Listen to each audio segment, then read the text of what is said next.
महाराष्ट्रभर फिरून त्या निकालामध्ये काय गोष्टी आहेत ते मार्गदर्शन केलं होतं.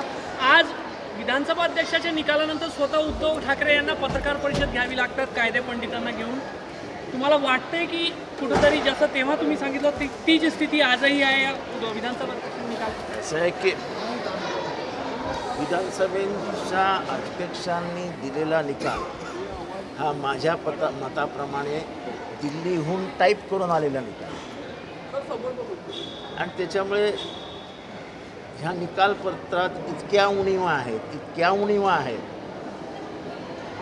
की जिथे सर्वोच्च न्यायालयाने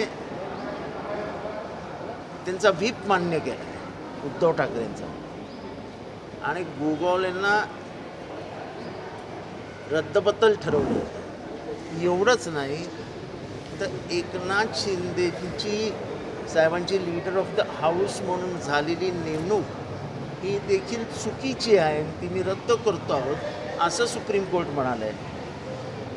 त्याच्यानंतर अध्यक्षांनी अशा प्रकारचा निर्णय देणं हे मला अपेक्षित होतं. असं नाही की अनपेक्षित घडलं आहे, हे होणार हे मला अपेक्षित होतं.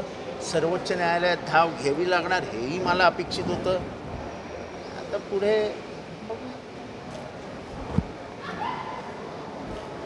आज राम मंदिराचा जो 22 तारखेला प्राणप्रतिष्ठा होणार आहे, आजपासून त्याची विधिवत रीतसर सगळं पूजन आणि ह्या सगळ्या गोष्टी सुरू झालेल्या आहे आणि देशात एक मोठं वातावरण निर्मिती पण त्या निमित्ताने केली जाते. ते त्यांना करायचं होतं ना. निवडणुकीच्या अगोदर रामाच्या नावाने वातावरण करून त्याचं मतदानामध्ये परिवर्तन करणं याच ध्येयातनं त्यांनी ती ही तारीख निवडली. ह्या तारखेचा आणि रामाचा काही संबंध आहे का? रामनवमी आहे, रामाचा काही वेगळा दिवस आहे? काही नाही. चारी शंकराचार्यांनी सांगितलं की वास्तू अपूर्ण आहे आणि जी वास्तू अपूर्ण असते त्याच्यामध्ये प्राणप्रतिष्ठा केली जात नाही. तुमच्या घरामध्ये तुम्ही प्रवेश करताना तुमचं घराचं पूर्ण प्लॅस्टर झालं नसेल तर तुम्ही तरी राहायला जाल का?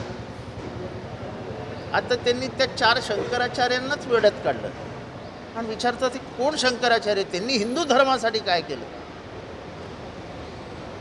आदि शंकराचार्य जेव्हा देशामध्ये वैष्णविझम आणि शैविझमचं मोठं अंतर पडलं होतं तेव्हा ह्या सगळ्यांना एकत्र करून हिंदू धर्माने एक व्हावं आणि पहिला रस्ता हिंदू धर्मियांना कुणी दाखवला तर तो आदि शंकराचार्यांनी दाखवला.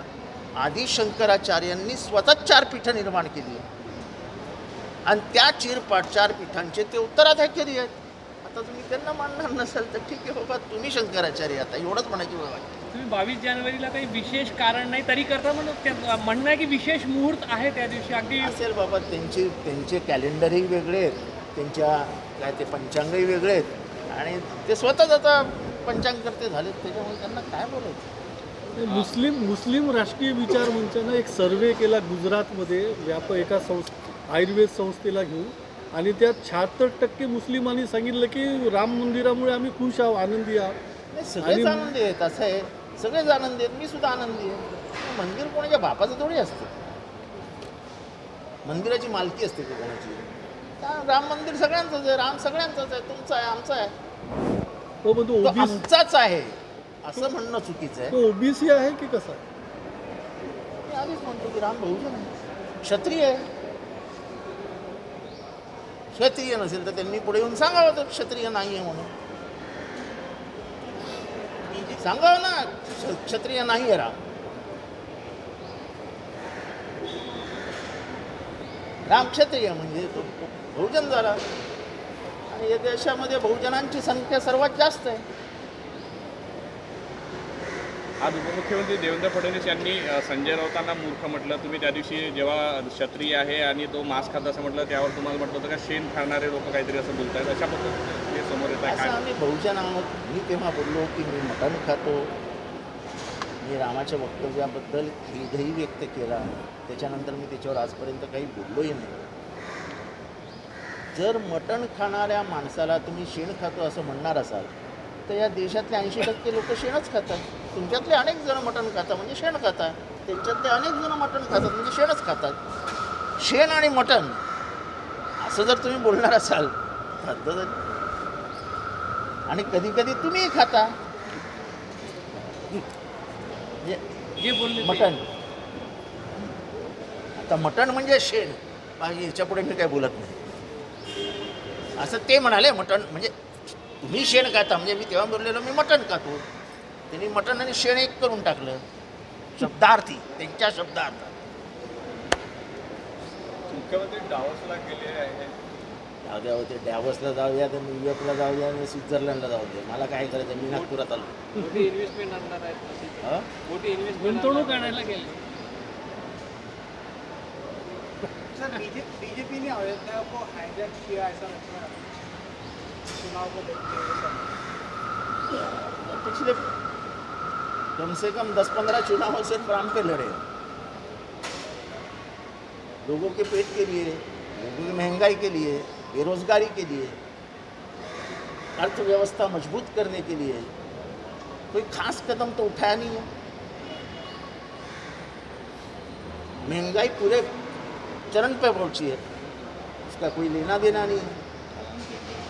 चुनाव जीतने के लिए धर्म का आधार लेना, ये बहुत पुरानी रीत है उनकी, उस रीत को अपना रहे हैं. और क्या, कभी मिट्टी लेके गए, कभी पानी लेके गए, कभी ईंट लेके गए. तो उनका ये प्रतिवर्ष का कार्यक्रम रहता है चुनाव के पहले 3 महीने. राम उनको सिर्फ याद आता है चुनाव के 3 महीने. हमारे जैसे भक्त है जो विविध मंदिर में जाते हैं, पूजा करते हैं, वो तो दिन सुबह उठते ही स्नान करके अपने मंदिर घर में जाते पूजा करते हैं. उस भगवान की पूजा करके जनता जनार्दन जो मेरे लिए राम है उसकी हम पूजा करते हैं, यानी उसकी सेवा करते हैं 24 घंटे. मैं जब मेरी जनता की सेवा करता हूँ तो उसी के लिए उसको तो मैं राम समझता हूँ, वही मेरा भगवान है. पूजा हम करते रहते, उसमें क्या बड़ी बात है. और राम की पूजा कब करनी है, मंदिर में कब जाना है, ये तुम नहीं तय कर सकते. मुझे 22 को नहीं जाना है, मुझे 23 को जाना है, तो इसके कोई आक्षेप आ सकता है? 22ला गर्दी होईल म्हणून म्हणे ते. त्याच्याशी मला काय करायचं, मेरे को क्या लेना. राम यहाँ चाहिए. तुम राम यहाँ रखते हो और रावण यहाँ रखते हो, यही अंतर है. तुम्ही कधी जाणार अयोध्येला? मिलिंद देवरा यांचा जो पक्षप्रवेश होता तो दिल्लीतून ठरला होता. एकनाथ शिंदेना माहिती नव्हतं, अशा पद्धतीची चर्चा समोर येत आहे. मी काय मिलिंद देवरा यांचा प्रवक्ता नाही किंवा एकनाथ शिंदेचाही प्रवक्ता आहे, त्याच्यामुळे मला कशाला हा प्रश्न. तुम्ही अयोध्येत कधी जाणार? जाणार ना, सांगून थोडी जायचं असतं. देवळात जाताना मी महिन्याला एकदा तुळजापूरला जातो, काय सांगून जातो रे. ते ढोल ताशा शहनाई वगैरे घेऊन जाणार नाही, आम्ही खरे भक्त आहोत. मी खंडोबाला दर महिन्याला जातो, सांगून जातो. मी वर्षाला 21 वेळा शिर्डीला जातो, सांगून जातो. आता सांगितलं ना की किती वेळा कुठं जातात. तेच मी सांगतो, सांगून जातो. जायचं ठीक आहे. सांगून कशाला जायचं.